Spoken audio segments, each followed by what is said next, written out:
जोधपुर से एक ऐसी कहानी जिसने आस्था, सवाल और शक तीनों को आमने सामने लाकर खड़ा कर दिया।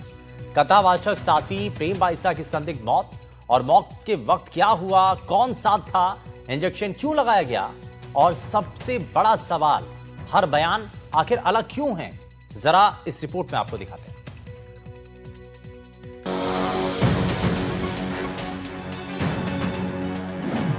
प्रेम बाईसा केस में हर रोज नए खुलासे, कंपाउंडर, पिता, एफआईआर में अलग बयान, बयानों में सामने आया विरोधाभास, पूरे घटनाक्रम पर उठ रहे बड़े सवाल। जोधपुर की युवा कथावाचक साध्वी प्रेम बाईसा, जिनकी कथा में हजारों श्रद्धालु जुटते थे, आज उन्हीं की मौत रहस्य बन चुकी है। मौत के बाद से लगातार विरोधाभासी बयान सामने आ रहे हैं। कभी पिता का दावा कुछ और, तो कभी भक्तों की कहानी कुछ और, कभी इंजेक्शन लगाने वाले कंपाउंडर का बयान भी कई सवाल खड़े कर रहा है। एक इंजेक्शन लगाया नॉर्मल बुखार में, 5 मिनट से उसकी जान ले ली, 5 मिनट के अंदर अंदर जान ले ली, 5 मिनट के अंदर जान ले ली, ये रिपोर्ट बता देगी। नहीं, मेरे को फिर बुलाया नहीं, तो उन्होंने खाली कॉल किया था। 20-25 दिन बाद मेरे पास फोन आया था कि उनकी तबीयत ज्यादा गड़बड़ होगी, हम हॉस्पिटल लेके जा रहे हैं। तो मैंने वही कहा कि मैं बता देना डॉक्टर साहब को, जो इंजेक्शन आपके प्रिस्क्रिप्शन में थे वो मैं बता दूंगा। 25 जो भी हो, हाँ लगभग आइडिया से इतने फोन आया था। हमने प्रशासन को बोला कि आप इनका पोस्टमार्टम करो, तो उन्होंने पोस्टमार्टम का भी विरोध किया। फिर प्रशासन ने पूछा क्या हुआ, तब उनके अलग अलग तरीके से बयान देना, कभी बोल रहे 30 सेकंड से इनकी डेथ हो गई, कभी बोल रहे 5 सेकंड में हुई, कभी बोल रहे। फिर पोस्ट के बारे में पूछा, पोस्ट आपने की, तो उस पोस्ट की इन्होंने पुष्टि की जब मैं हॉस्पिटल लेके गया, और प्रेक्षा हॉस्पिटल में मेरी बेटी ने बोला कि मेरे साथ पिताजी अन्याय हुआ है, तो मुझे न्याय दिलाना। तो कौन सा अन्याय हुआ? जब आप बोल रहे हो 30 सेकंड में डेथ हो गई, तो आरती नगर से प्रेक्षा हॉस्पिटल पहुंचने में समय लगता है कम से कम 18 से 20 मिनट, 25 मिनट। सबसे पहला विरोधाभास समय को लेकर। पिता का कहना है साध्वी की तबीयत अचानक बिगड़ी और तुरंत इंजेक्शन लगाया गया, लेकिन भक्तों, सेवादारों, कंपाउंडर का दावा साध्वी पहले से अस्वस्थ थी, सर्दी जुकाम की शिकायत थी। अब सवाल ये है कि तबीयत बिगड़ने और इंजेक्शन लगने के बीच असल समय क्या था? साध्वी प्रेम बाईसा के मामले में जिस तरह से पुलिस जांच कर रही है और विस्तार रिपोर्ट का इंतजार कर रही है, उसके बाद में लाइन ऑफ एक्शन तय करेगी। लेकिन उससे पहले मीडिया में दिए गए साध्वी के पिता ब्रह्मनाथ, कंपाउंडर देवी सिंह राजपूत और निजी अस्पताल के प्रबंधन और डॉक्टर प्रवीण जैन के बयानों को जो मीडिया में उन्होंने दिया था, उसकी भी तस्दीक करेगी।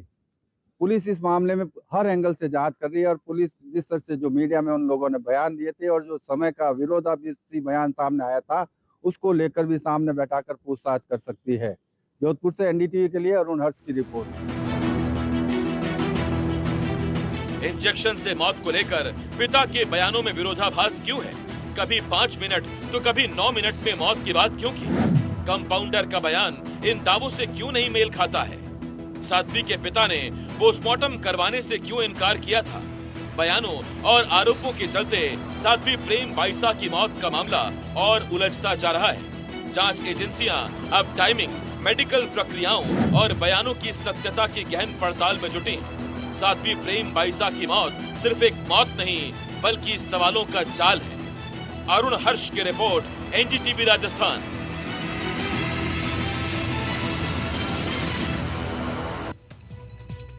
और जयपुर से बड़ी खबर, जहां दौसा कलेक्टर और तहसीलदार की विधानसभा में पेशी होगी। दौसा विधायक डीसी बैरवा की शिकायत पर विधानसभा में तलब किया गया। विधानसभा अध्यक्ष के सामने कलेक्टर तहसीलदार की पेशी होगी।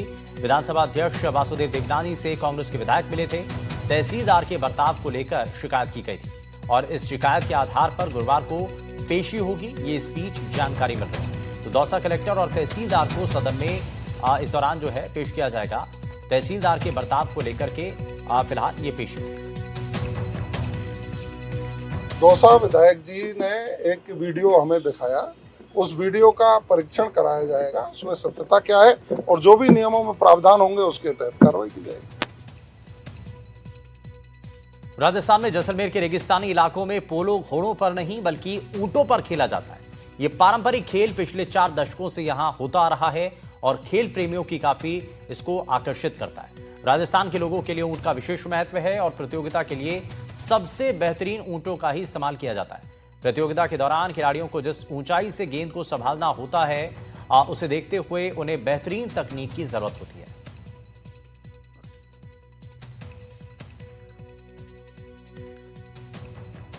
खबर बीकानेर से, जहां दक्षिण कोरियाई शिक्षक बेसांग वोन शिक्षा के क्षेत्र में मिसाल पेश कर रहे हैं।